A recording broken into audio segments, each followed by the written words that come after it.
people, we always liked New York as a big city. There's not a better big city than New York. Where was Shea Stadium in regards to the billboard sign in time? In time? You would have to ask me that, Joe. I have not a clue. Okay. That's the flighty thing about being creative. You just kind of, you know, some things because you heard it so many times. But most of the time I have people that are very competent at what they do around me so that they can do that part for me. I have to stay in tune with, you know, the spirit and to be creative, you know, for writing and songs and to just stay in the feel of things. I mean, there's a lot of stuff. I need to have people back me up because if I don't, all would be lost. We were talking about the creative process a little earlier, and people see Mark Farner, people from the outside looking in, see Mark Farner as a religious man, a musician, a songwriter, but I think they think of you as someone who's just very studious, and you were telling me earlier that you are sometimes flighty. Oh, sometimes, yes. Ask my wife. Yeah, I think... Does she find your keys for you? Oh, she finds everything for me. I go, honey, where'd I put my underwear? She says, you got them on. You know, it's like, where are your glasses? On top of your head. You know, oh. But you need that kind of a partnership because especially an artist and a musician, this is very important stuff. To create hit records and things that people appreciate years and years later, you just have to be a little out there. Can I say that? Absolutely, yes. And as far as my wife, you know, she's 13 years younger than I am. Like I said, she keeps me younger, but she's also so far beyond her years in her mind because she strategizes, and for my health's sake, I'm not in too bad a shape. I feel pretty good for, you know, as young as I am, and I owe it all to her. I just, you know, I really lucked out on that one. I'd be 24 years in January. Wow. And when you met her, was she a fan of Grand Funk? She didn't even, well, she did know about Grand Funk because her sisters had the posters on their bedroom walls. Oh, that's funny. But they had the what is it, the survival poster that came, you know, with the cavemen and the loincloths and stuff. And she used to say how disgusted she was when she'd walk by as a, you know, she was just a young gal and look at that stuff. And like I said, I married her when she was 16. I started dating her when she was 15. With the consent of her parents. And but that's still risky. Oh, absolutely. But I laid it all on the line because I had never felt, and I have never felt, and doubt if anyone could ever feel. I mean, this was a connection that was God appointed. And it's wonderful. You still feel that way today. Absolutely. That is so great. It is wonderful. It's better. You know, because I think every man, Joe, needs to feel that release of that love that he holds, and he wants to give every speck of it. He doesn't want anything left behind back there where, you know, it could be just rotting away. He wants to invest it, and in order to make that investment, you got to trust that woman, and I really trust this woman, and that's what makes our relationship that and compromise, because, you know, I can't always be right. Dang it. What did your wife think when she saw her first grandchild? Oh, she lost it. She was just crying her eyes out. She's a very sentimental woman, this gal. She loves them kids. And we finally got a girl, a granddaughter. There you go. Yeah. Now, whose daughter is the granddaughter? My son, Joseph, and he is the 19-year-old. He'll be 20, December 23rd.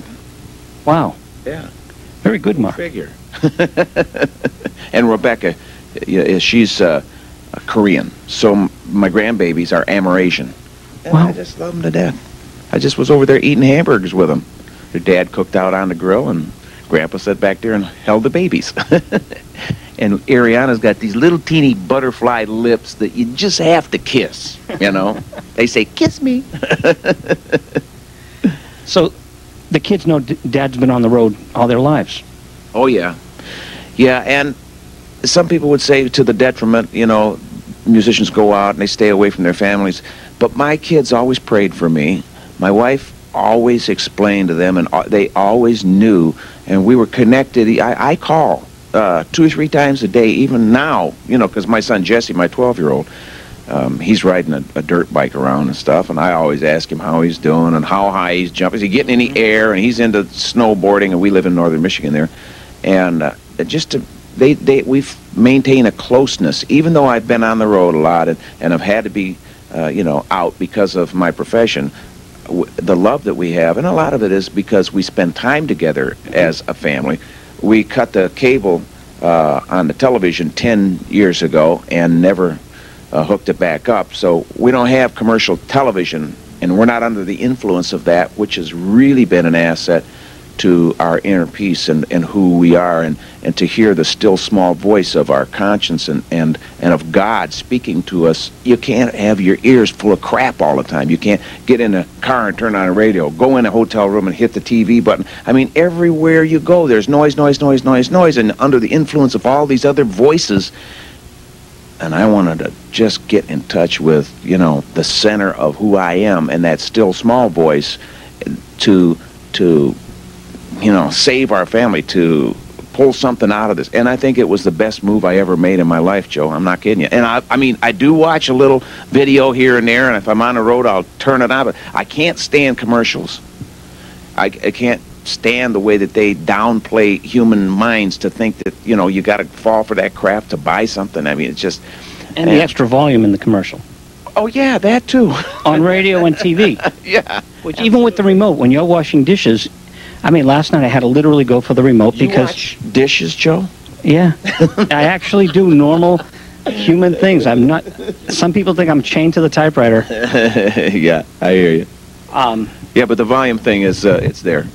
Absolutely. But, you know, nuts. All due respect, Mark, but you have caused a lot of parents a lot of... Oh, yes. So you like peace and quiet, yet you are the catalyst for their kids cranking the volume up.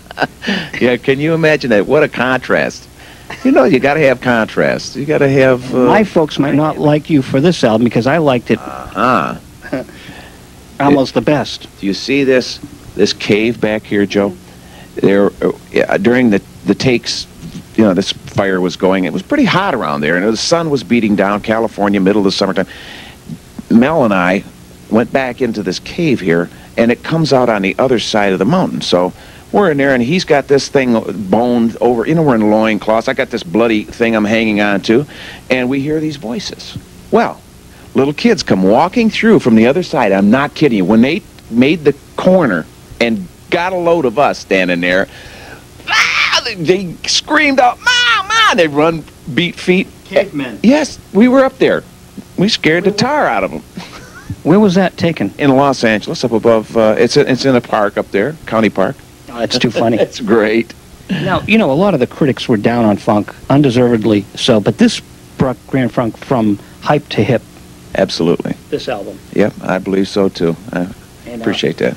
You know, my friend, the late Jimmy Miller, produced the original Gimme Shelter for the Rolling Stones. I thought this was one of the finest recreations of a song which didn't cop it, but added to it. Yeah, thank you. And I like doing it live too, because I don't know, there's something about it. There's a spirit in this song, what it's saying, you know. And I think people want to unite for peace, and we want to unite for sanity, and we want to unite for truth above all else.